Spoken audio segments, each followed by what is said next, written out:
or just welcome if you're new here. I'm Fourie. I'm an employment relations practitioner, but I've also been self-employed for over 3.5 years now. I am currently the director of my own business, Fourie Employment Relations, and I also did my master's degree thesis on the behaviors that make small business owners successful and what success means to them.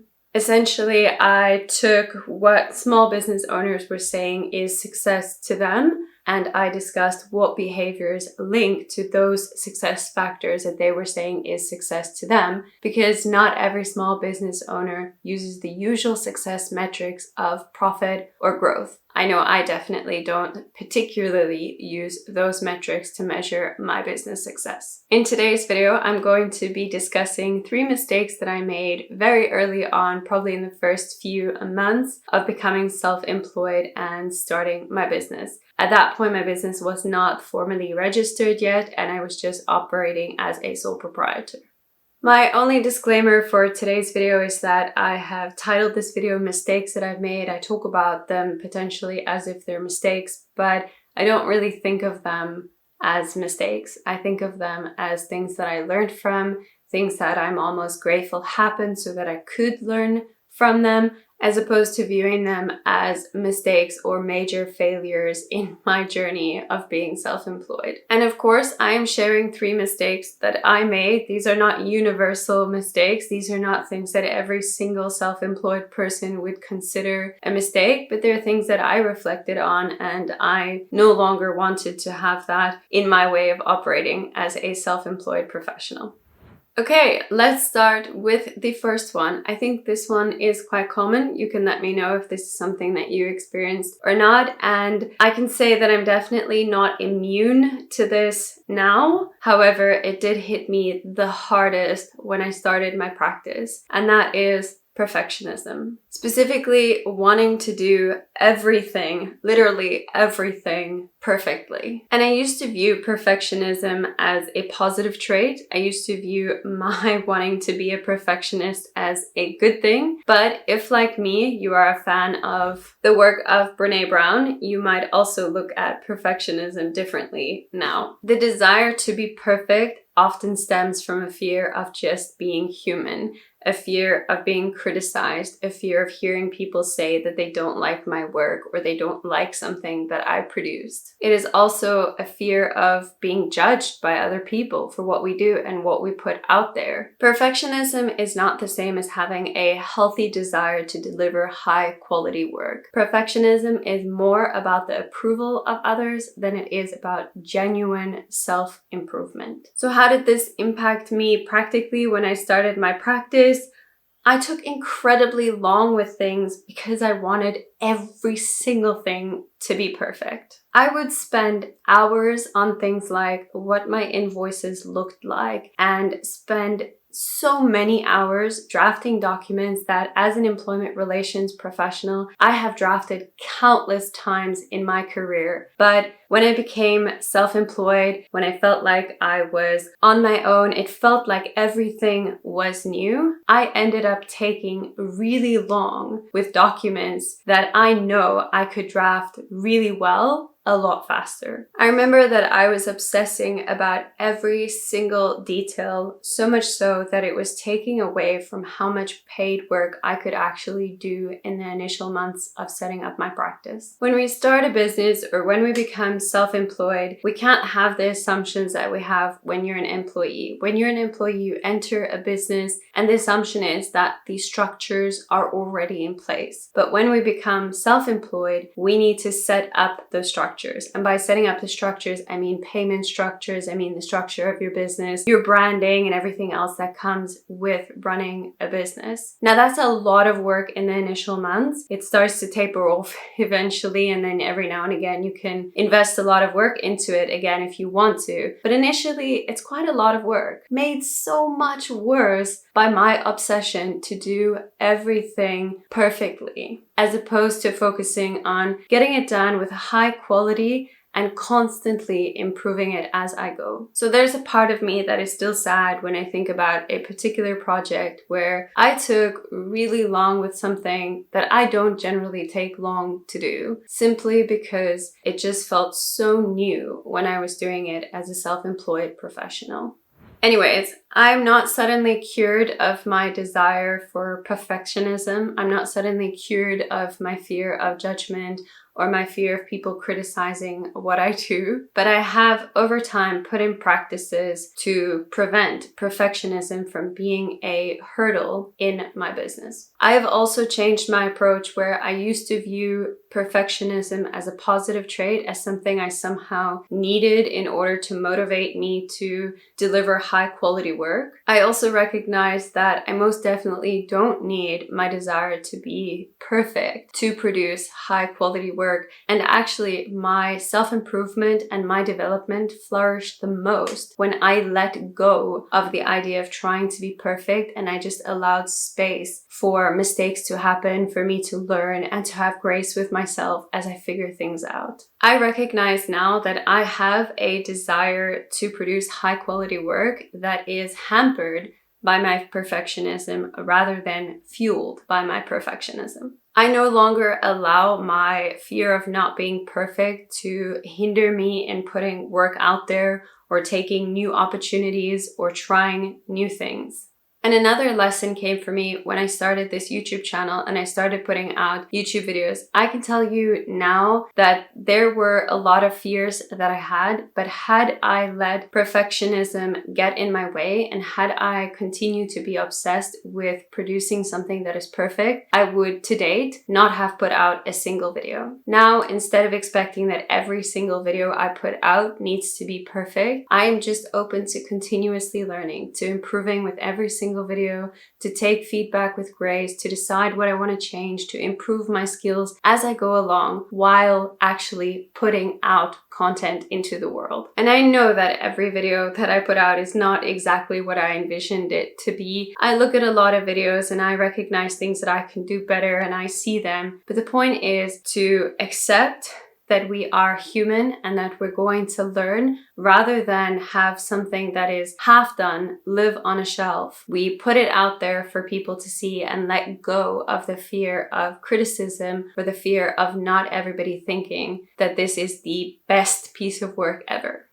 Moving on from perfectionism to the second mistake that I made very early on when I became self-employed, and that is that I just said yes to a whole bunch of opportunities. And what I mean by this is if something was vaguely, potentially, maybe an opportunity and somebody invited me to that, I said yes. I remember having this feeling that saying no would be arrogant or saying no would be a loss of an opportunity, and how dare I, as someone who just started their practice, say no to an opportunity. And this is not to say that I'm not incredibly grateful to all of the people who invited me to their networking events or people who thought of me with various opportunities. I'm not grateful for that stuff. I'm incredibly grateful for that. But being grateful doesn't mean that I should be saying yes to every single thing somebody offers me when it potentially doesn't resonate with my business or with me. But just because I'm grateful does not mean that I need to say yes to every single thing that is presented to me or every single offer that is made to me. So firstly, what ended up happening was that I ended up attending a lot of events that did not benefit my business, and they were quite time consuming to attend. Now, I'm not too hard on myself about this because I didn't know upfront what would or wouldn't be benefiting my business, and I also don't only do things that I can see a direct benefit to doing that. There's lots of things that I do simply for the experience of it, and if it somehow benefits my practice or my business, great. I don't purely attend it because it's directly going to benefit my business. But when I first started my business, there was a lot of stuff that I needed to do. There was a lot of stuff that I I would have loved to focus on rather than attending some of the events that I attended. So I don't think in the beginning I was adequately weighing up what is the potential benefit to me attending this particular event versus the other priorities that I have for my business at the time. And it's very different now because now I'm not busy setting up the structures for my business, so I have a lot more time to explore various types of events. But in the beginning, I literally attended events that there was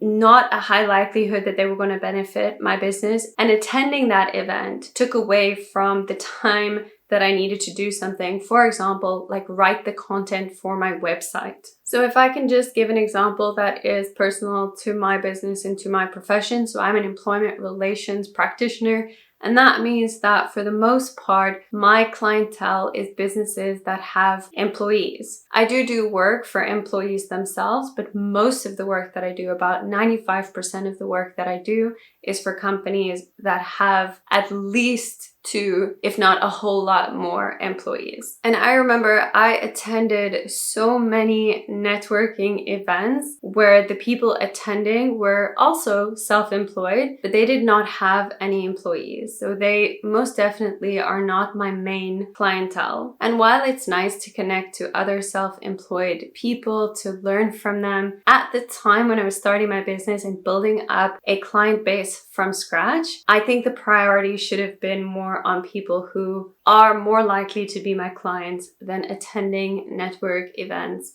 where the benefit to my business seemed quite far. So in hindsight, I think it would have been better for me to weigh up what are my priorities and to say no, and to feel comfortable to say no and not simply attend something for the fear of missing out or because I somehow had a fear that saying no to something means that I'm arrogant. And just feeling comfortable to prioritize what I felt needed to be prioritized in my business at that time.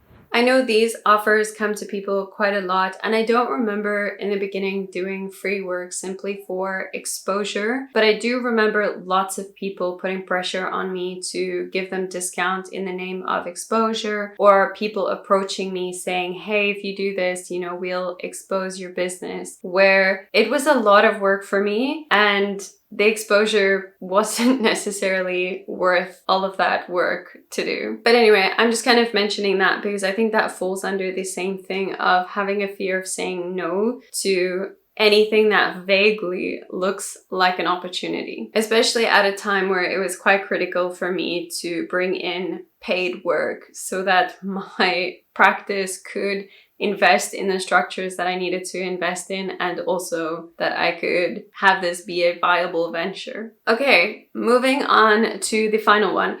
I actually have a few other mistakes that I made at the beginning when I became self-employed. So if you like this video, let me know in the comments below and I will make a part 2 with the other ones. But for this video, I just wanted to pick 3. But I decided to end this video with one that is a little bit more practical than the other ones, but also I think very important, or at least it was a very important lesson for me to learn. And that is to not charge clients in arrears and to not require a deposit for project work. My first few retainer clients, so retainer clients are clients that I have that pay me on a monthly basis for my services rendered. So my first few retainer clients paid me at the end of the month. After about 4 months into my business, I decided I was going to change this, and any new client I got paid me upfront for the month. To date, it is quite irritating to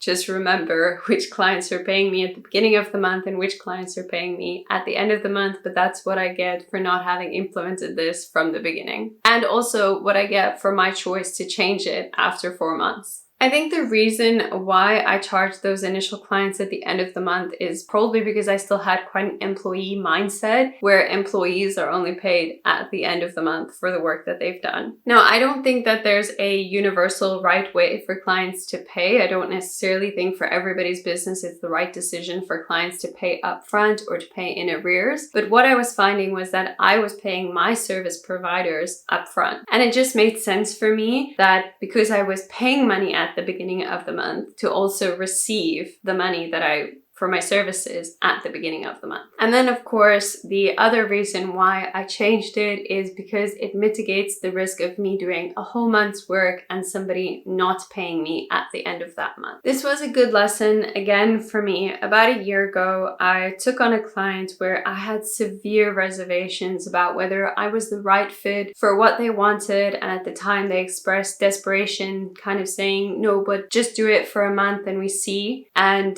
throughout that month, it became abundantly clear that I was not the right fit for what they wanted. And I did not want to continue to provide the service that I was providing beyond the first month. And I remember, because it was only for 1 month, it was not that easy to get paid for the month's work that I did, given that I didn't want to continue that working relationship.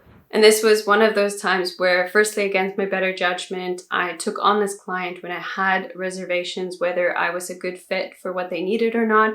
But also, for some reason, I did not charge them upfront like I was charging all my clients upfront. And I also want to say, this particular interaction or the work that I did for this client taught me a lot of things. It was a difficult month, but I am almost grateful that it happened, in the sense that I learned a lot of lessons from it. A few of them I'm sharing in this video. And the side note that I want to say is that when I say that I'm not the right fit for a business or for what they wanted, I don't take offense when I'm not the right fit for the business. That is about a preference of how the work is done. That's not about my competence as an employment relations practitioner. Not being the right fit for a client is usually about how the service is offered and the service is delivered, as opposed to how good am I as an employment relations practitioner. And it's important to me that both the client, but also that I feel that we are a good fit for each other in the way that I prefer to do work, and that they gain value through me doing that work in a particular way. That's not to say I'm rigid in my service offerings,